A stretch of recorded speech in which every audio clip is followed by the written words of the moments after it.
आज हम सामाजिक परिवर्तन के बारे में चर्चा करेंगे। कल हमने सामाजिक परिवर्तन तथा सांस्कृतिक परिवर्तन में अंतर तथा उसकी परिभाषाओं की बात की थी। जैसा कि मैंने आपको लास्ट क्लास में बताया था, सामाजिक परिवर्तन सामाजिक संबंधों में होने वाले परिवर्तनों से संबंधित है, जबकि सांस्कृतिक परिवर्तन संस्कृति के भौतिक तथा अभौतिक पक्षों में होने वाले परिवर्तनों से संबंधित है। सांस्कृतिक परिवर्तन सामाजिक परिवर्तन की तुलना में अधिक विस्तृत है। सामाजिक परिवर्तन के कारण सामाजिक ढांचे में परिवर्तन आता है, जबकि सांस्कृतिक परिवर्तन से संस्कृति के विभिन्न पक्षों में परिवर्तन आता है। सामाजिक परिवर्तन की गति सांस्कृतिक परिवर्तन की तुलना में तीव्र होती है। सामाजिक परिवर्तन प्राकृतिक कारणों तथा जानबूझकर किए गए परिवर्तनों के कारण उत्पन्न होते हैं।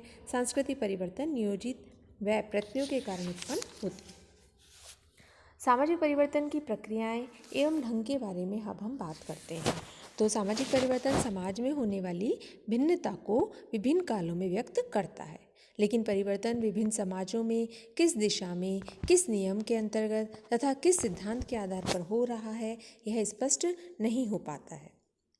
जैसा कि मैकाइवर पेज ने स्पेंसर, सोरोकिन आदि सामाजिक परिवर्तन की विवेचनाओं का वर्णन करा है। तो उससे पहले हम उसकी प्रक्रिया, उद्विकास, अनुकूलन, क्रांति, प्रगति आदि सबका अध्ययन करते हैं।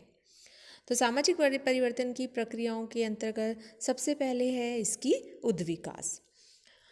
उद्विकास या इवोल्यूशन क्या है? उद्विकास का सर्वप्रथम जो प्रत्यय दिया वो डार्विन ने दिया था। उन्होंने कहा था कि किसी वस्तु का सरलता से जटिल की ओर जाना ही उद्विकास है। सरलता से जटिल जाने की ये जो प्रक्रिया है वो कुछ चरणों में संपन्न होती है। उद्विकास के रूप में सामाजिक परिवर्तन की व्याख्या सर्वप्रथम स्पेंसर ने की।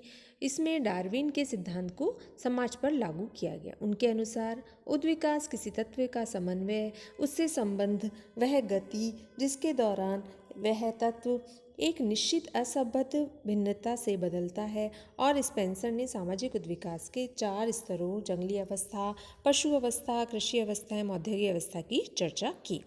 मैकाइवर पेज के मत में उद्विकास परिवर्तन की एक दिशा है जिसमें बदलते हुए पदार्थ की अनेक दशाएं प्रकट होती है, जिससे उस पदार्थ की वास्तविकता का पता चलता है। मैकाइवर के अनुसार जिसका उद्विकास होता है, ऐसी प्रत्येक वस्तु में पहले से ही उद्विकास की संभावनाएं विद्यमान रहती हैं और जो आगे जाकर अव्यक्त होती हैं। उद्विकास उस स्थिति को कहते हैं जब परिवर्तन एक निश्चित दिशा में हो तथा उसकी रचना व गुणों में भी परिवर्तन होता है। उद्विकास में किसी वस्तुओं के आंतरिक गुणों में परिवर्तन होता है। नेक्स्ट है प्रकृति। उद्विकास का अर्थ परिवर्तन से लिया जाता है, जबकि उद्विकास से जो परिवर्तन हो वे सदैव समाज का विकास ही करे आवश्यक नहीं है। अर्थात सिर्फ एक दिशा में विकास होता जा रहा है, लेकिन इससे यह स्थिति स्पष्ट नहीं होती है कि इसमें समाज का विकास ही हो रहा है, समाज का परिवर्तन ही हो रहा है। अपितु इसके विपरीत प्रगति भी परिवर्तनों से संबंधित है, लेकिन प्रगति में समाज के विकास का संबंध होता है। प्रगति ऐसे परिवर्तन से संबंधित है जो समाज के उद्देश्य एवं लक्ष्यों के अनुरूप हो। प्रगति समाज की अच्छाइयों की ओर होने वाले परिवर्तनों को कहा जाता है। यह प्राय नियोजित होती है, जिसे कोई समाज अपने लिए अच्छा समझते हैं वही उसके लिए प्रगति होती है। प्राय प्रगति का संबंध सामाजिक मूल्यों एवं आदर्शों से होता है। समाज जिन आदर्शों को अपने लिए उचित मानता है उसी दिशा में होने वाले परिवर्तन प्रगति कहलाते हैं। यह प्राय नैतिकता से संबद्ध होती है तथा ऐसा भी हो सकता है कि एक समाज किन्हीं मूल्यों एवं आदर्शों को अच्छा मानता है, वह उसके लिए प्रगति है, जबकि वही मूल्य आदर्श दूसरे समाज के लिए अवनति हो सकती है जिन्हें वह समाज अच्छा नहीं मानता है। इस प्रकार प्रगति सापेक्षित होती है। प्रकृति का संप्रत्यय भिन्न भिन्न होता है। प्रकृति का माप संभव है। प्रकृति को सभी समाजों पर सार्वभौमिक रूप से लागू किया जा सकता है। प्रकृति मूल्य, आदर्श एवं नैतिकता से संबंधित है, जो प्रत्येक समाज के लिए भिन्न भिन्न हो सकती है। नेक्स्ट है विकास। तो विकास से तात्पर्य किसी वस्तु में होने वाले परिवर्तन से है जो श्रेष्ठता की ओर होता है। बालक भी जब शिशु से युवावस्था को प्राप्त होता है तो उसमें शारीरिक, मानसिक, भावनात्मक, सामाजिक, नैतिक सभी प्रकार का परिवर्तन होता है। तभी वह समायोजित परिवर्तन हो सकता है। इसी प्रकार कोई भी समाज जब आर्थिक, सामाजिक, नैतिक सभी रूपों में परिवर्तित होता है तब उसको हम विकसित समाज कहते हैं। इसी प्रकार विकास के इस प्रकार के परिवर्तन का सूचक है जो श्रेष्ठता की ओर अग्रसर होता है। तो भारत की तुलना में पश्चिमी भारत इसलिए विकसित माने जाते हैं क्योंकि वे आर्थिक, तकनीकी, शिक्षा आदि के सभी क्षेत्रों में परिवर्तन हो गए हैं। विकास के लिए हाबाउस ने 4 मानदंड बताए थे: मात्रा में वृद्धि, कार्य क्षमता, आपसी सहयोग एवं स्वतंत्रता। नेक्स्ट बात करते हैं हम अनुकूलन की। अनुकूलन भी परिवर्तन की एक प्रक्रिया है जिसमें एक व्यक्ति दूसरे व्यक्ति से अथवा परिस्थिति से समायोजन करने का प्रयत्न करता है।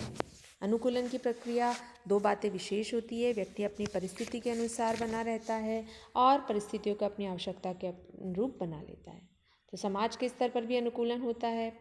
अनुकूलन के लिए समायोजन, अभियोजन, सात्मीकरण, एकीकरण आदि शब्दों का प्रयोग किया जाता है। अनुकूलन किस सीमा तक होगा? इस प्रकार के अनुकूलन भी परिवर्तन को परिवर्तित करता है। क्रांति भी एक परिवर्तन है। इसमें समाज में शोषण, अत्याचार,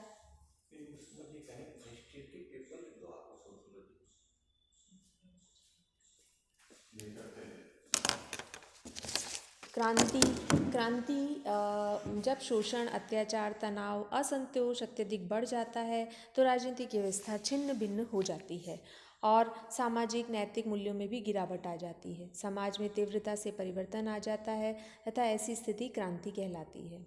क्रांति प्राय आर्थिक तथा राजनीतिक क्षेत्रों में तीव्रता से आती है। हापर ने क्रांति की अवधारणा को व्यक्त करा। उन्होंने कहा कि सामाजिक क्रांति वह तीव्र परिवर्तन है जिसे व्यक्तियों को एक दूसरे से संबंधित रखने वाली राजनीतिक व्यवस्था भिन्न भिन्न हो जाती है। सरकार कार्यशील सत्ता के रूप में नहीं रह सकती। इस समाज की मौलिक एकता समाप्त हो जाती है। इसी प्रकार से वृद्धि भी परिवर्तन का एक प्रकार है जो वस्तु में परिणात्मक परिवर्तन को बताता है। वृद्धि आकार में होने वाले परिवर्तन को कहा जाता है। वृद्धि और विकास में महत्वपूर्ण जो अंतर है वो ये है कि वृद्धि जो है वो शारीरिक जो अंगों में परिवर्तन है उसको बताती है, आकार में परिवर्तन को बताती है, अर्थात ये परिणात्मक होती है, गुणात्मक वृद्धि नहीं होती है। जबकि गुणात्मक जो विकास है वो विकास के अंतर्गत आता है। गुणात्मक वृद्धि, गुणों में परिवर्तन विकास के द्वारा होता है। तो इस प्रकार वृद्धि परिवर्तन का एक प्रकार है जो मात्रात्मक होता है। समाज में जन्म दर एवं मृत्यु दर में भी वृद्धि को मापा जा सकता है। तो निष्कर्ष हम यह कह सकते हैं कि सामाजिक परिवर्तन की कुछ प्रक्रियाएं स्वाभाविक है और कुछ नियोजित है। सामाजिक परिवर्तन की भविष्यवाणी करना संभव नहीं है तथा इच्छित उद्देश्यों की पूर्ति के लिए इसे योजनाबद्ध किया जा सकता है। इस प्रकार नेक्स्ट हम बात करते हैं हमारे सामाजिक परिवर्तन के सिद्धांतों के बारे में। तो सामाजिक परिवर्तन के सिद्धांत 2 रूपों में दिए गए। एक तो उद्विकासीय या रेखीय परिवर्तन। रेखीय जब सामाजिक परिवर्तन होता है तो उसे हम एक रेखा में परिवर्तन कहते हैं। चक्रीय परिवर्तन जो एक चक्र में होता है। तो सामाजिक परिवर्तन के प्रतिपादकों के अंतर्गत उद्विकासीय या रेखीय में प्रारंभ में समाजशास्त्र में सामाजिक परिवर्तन की व्याख्या, सिद्धांतों का निर्माण एक रेखीय उद्विकास था। समाजशास्त्र, मानवशास्त्र तथा अन्य सामाजिक विज्ञानों में चार्ल्स डार्विन ने एक रेखीय उद्विकास सिद्धांत का व्यापक प्रभाव दिया। इसी प्रभाव के परिणाम स्वरूप लगभग सभी सामाजिक वैज्ञानिकों ने अपने अपने क्षेत्र में एक रेखीय स्वरूप या सिद्धांत का निर्माण किया। इसी प्रकार से समाजशास्त्र में समाज और इससे संबंधित प्रकरणों के परिवर्तन के सभी सिद्धांत एक रेखीय ही थे। एक रेखीय विकास का अर्थ या परिभाषा अगर हम प्राप्त करें तो किसी वस्तु का सरलता से जटिल की ओर जाना रेखीय विकास कहलाता है। सरलता से जटिल जाने की यह प्रक्रिया कुछ निश्चित चरणों में होती है। जबकि चक्रीय परिवर्तन रेखीय परिवर्तन के अंतर्गत कॉम्ट ने, स्पेंसर ने थे और मार्क्स थे, वेबलेन थे, टायलर, मार्गन और हेडन ने अपना सिद्धांत दिया। जबकि चक्रीय परिवर्तन जो है वो एक चक्र में निश्चित रेखा में ना होकर एक चक्र में परिवर्तित होना चक्रीय परिवर्तन कहलाता है। चक्रीय परिवर्तन के अंतर्गत स्पेंगलर, टायनबी, पेरेटो, सोरोकिन आदि ने अपने सिद्धांत दिए। तो रेखीय परिवर्तन क्या है तथा चक्रीय परिवर्तन क्या है, किन किन समाजशास्त्रियों ने इसके संदर्भ में क्या क्या सिद्धांत दिए हैं, इसकी हम कल एक विस्तृत चर्चा करते हैं। सामाजिक परिवर्तन का चैप्टर है, बहुत इम्पॉर्टेंट है, इसमें से क्वेश्चन ज़रूर आता है, इसलिए इस चैप्टर को आप ध्यान से पढ़ें। धन्यवाद।